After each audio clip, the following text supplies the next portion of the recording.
हाय मित्रों, नमस्कार। स्वागत है आप सभी का। आज हम आप सभी लोगों को भारतीय संविधान में राष्ट्रपति से संबंधित परीक्षा उपयोगी प्रश्नों पर चर्चा करेंगे। इसके पहले हम भारतीय संविधान से संबंधित कुछ प्रश्नों पर चर्चा कर चुके हैं। अगर आप लोग मेरे इस channel target with Ashutosh Shukla पर नए हैं तो इस चैनल को आज ही सब्सक्राइब करके बेल आइकन को दबा दीजिए और अपने सभी मित्रों के साथ शेयर करना बिल्कुल ना भूलें। तो देखिए, आज का मेरा पहला क्वेश्चन है कि राष्ट्रपति को महाभियोग से हटाया जा सकता है, ऐसा कहाँ उल्लिखित है। तो राष्ट्रपति को महाभियोग से हटाया जा सकता है, इसका वर्णन अनुच्छेद 56 व 61 में किया गया है।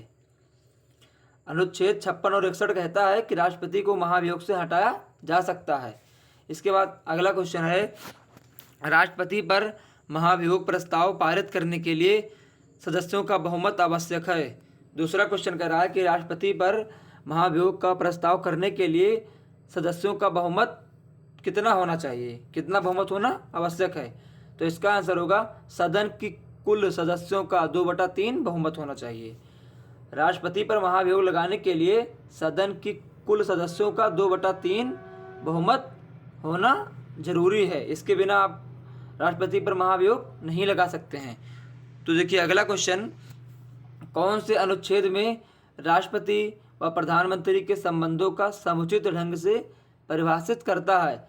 मतलब वह कौन सा अनुच्छेद है जो राष्ट्रपति और प्रधानमंत्री के संबंधों को समुचित ढंग से परिभाषित करता है।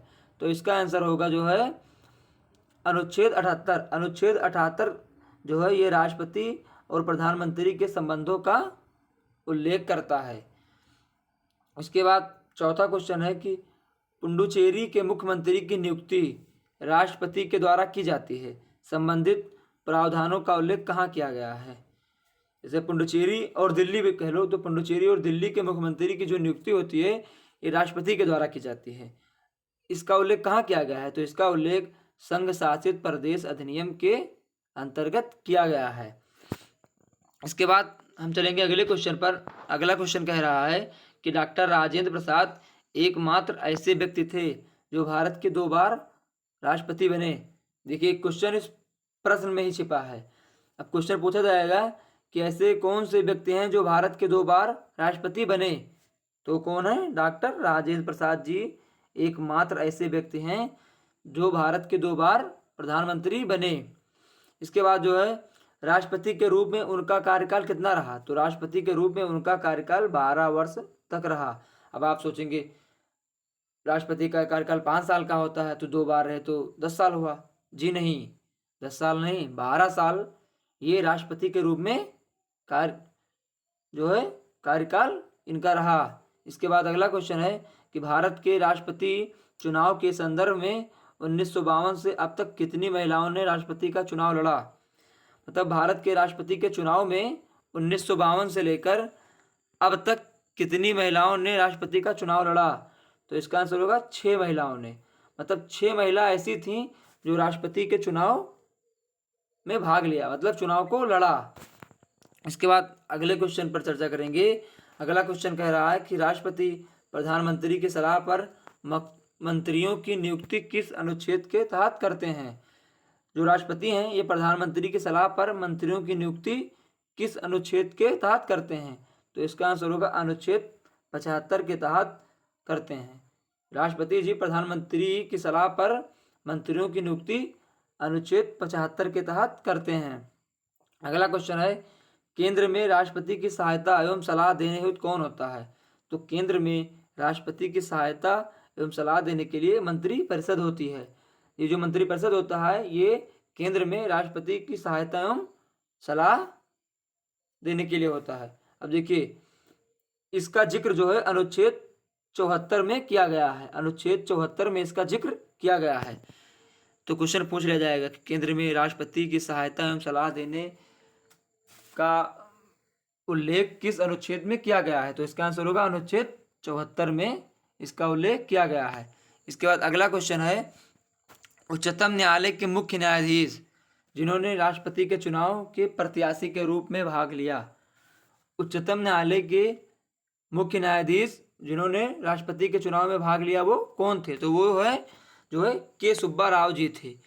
के सुब्बा राव जी ऐसे व्यक्ति थे जिन्होंने उच्चतम न्यायालय के मुख्य न्यायाधीश होते हुए भी राष्ट्रपति के चुनाव में भाग लिया, प्रत्याशी के रूप में भाग लिया। याद रखना, प्रत्याशी बहुत इंपॉर्टेंट है, ये क्वेश्चन आ सकता है। इसके बाद अगला क्वेश्चन है, भारत के प्रथम राष्ट्रपति जिनका पद पर रहते हुए निधन हुआ।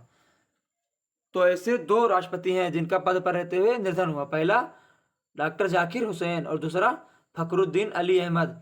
ये दो ऐसे व्यक्ति हैं जो राष्ट्रपति रहते हुए इनका निधन हुआ, मतलब पद पर रहते हुए इनका निधन हो गया था। इसके बाद अगला क्वेश्चन है, राष्ट्रपति पर महाभियोग का प्रस्ताव किस आधार पर लाया जाता है। राष्ट्रपति पर महाभियोग का प्रस्ताव जो है इस संविधान का उल्लंघन करके लाया जा सकता है। इसके बाद अगला क्वेश्चन, भारत के राष्ट्रपति द्वारा शपथ का प्रावधान किस अनुच्छेद में है। भारत के राष्ट्रपति द्वारा शपथ का प्रावधान अनुच्छेद 60 में है, अनुच्छेद 60 में है।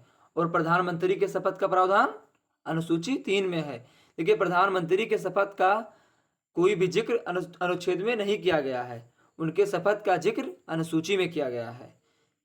तो देखिए, एक टॉपिक एक पॉइंट बना के आप लोग याद करेंगे कि सुप्रीम कोर्ट का मुख्य न्यायाधीश शपथ दिलाता है, मतलब भारत के राष्ट्रपति को शपथ कौन दिलाता है, क्वेश्चन आ जाए तो इसका आंसर होगा कि भारत के राष्ट्रपति को शपथ जो है सुप्रीम कोर्ट के मुख्य न्यायाधीश दिलाते हैं।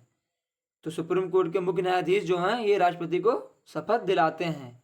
इसके बाद अगला क्वेश्चन, भारत के राष्ट्रपति के इस्तीफे की सूचना किसके द्वारा लोकसभा को दी जाती है। इस्तीफा मतलब जैसे त्यागपत्र, इसको त्यागपत्र कह सकते हैं। तो जो भारत के राष्ट्रपति के इस्तीफे की सूचना किसके द्वारा लोकसभा को दी जाती है, तो इसका आंसर होगा राज्यसभा के सभापति के द्वारा। अब राज्यसभा के सभापति होते कौन हैं, तो राज्यसभा के सभापति जो है उपराष्ट्रपति होते हैं। अब देखिए, सबसे पहले राष्ट्रपति उपराष्ट्रपति को देगा और उपराष्ट्रपति लोकसभा के अध्यक्ष को देगा। तो लोकसभा का अध्यक्ष कौन जो है, राज्यसभा के सभापति कौन है, तो उपराष्ट्रपति हैं। जैसे अब ऑप्शन क्वेश्चन आएगा कि भारत के राष्ट्रपति के इस्तीफे की सूचना किसके द्वारा लोकसभा को दी जाती है, और वहाँ राज्यसभा के सभापति ना रहे, उपराष्ट्रपति रहे, तो हम लोग गलती नहीं करेंगे, क्योंकि राज्यसभा के सभापति जो हैं उपराष्ट्रपति ही होते हैं।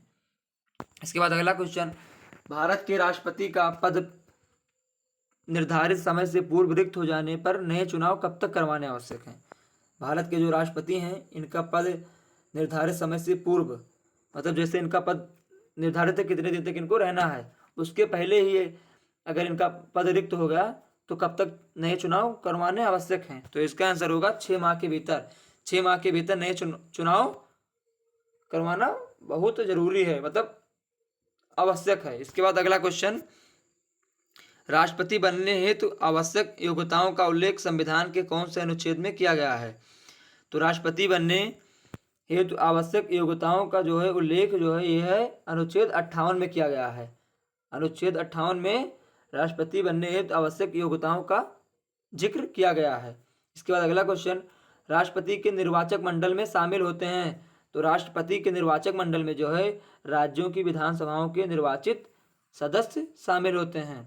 राज्य की विधानसभा के निर्वाचित सदस्य जो हैं राष्ट्रपति के निर्वाचक मंडल में शामिल होते हैं। इसके बाद अगला क्वेश्चन है, राष्ट्रपति किसी भी जाति को अनुसूचित जनजाति में शामिल करने के संदर्भ में अधिसूचना जारी करते हैं। संबंधित प्रावधान का उल्लेख किया गया है। तो इसका उल्लेख जो है अनुच्छेद 342 में किया गया है। इसके बाद सबसे आखिरी क्वेश्चन है इस वीडियो का कि राष्ट्रपति का महाभियोग कौन सी प्रक्रिया है। तो राष्ट्रपति का महाभियोग एक अर्धन्यायिक प्रक्रिया है। ये क्वेश्चन बहुत बार पूछा गया है कि राष्ट्रपति का महाभियोग कौन सी प्रक्रिया है। तो राष्ट्रपति का महाभियोग एक अर्धन्यायिक प्रक्रिया है। मैं उम्मीद करता हूँ ये वीडियो आप लोग के समझ में अच्छे से आया होगा। ऐसे ही और भी क्वेश्चन को समझना है, पढ़ना है, याद करना है तो आप मेरे चैनल को सब्सक्राइब करके बेल आइकन को दबा दीजिए और साथ में लाइक कमेंट करना बिल्कुल ना भूलें और अपने फ्रेंडों के साथ ज़रूर शेयर करें, उन्हें भी जोड़ें, उन्हें भी बताएं कि अब पढ़ाई आसान हो गई है, अब सिलेक्शन पक्का है। धन्यवाद, मिलते हैं अगले वीडियो में कुछ नया लेकर, तब तक के लिए आप स्वस्थ रहें, व्यस्त रहें और अपने लक्ष्य की प्राप्ति के लिए अग्रसर रहें।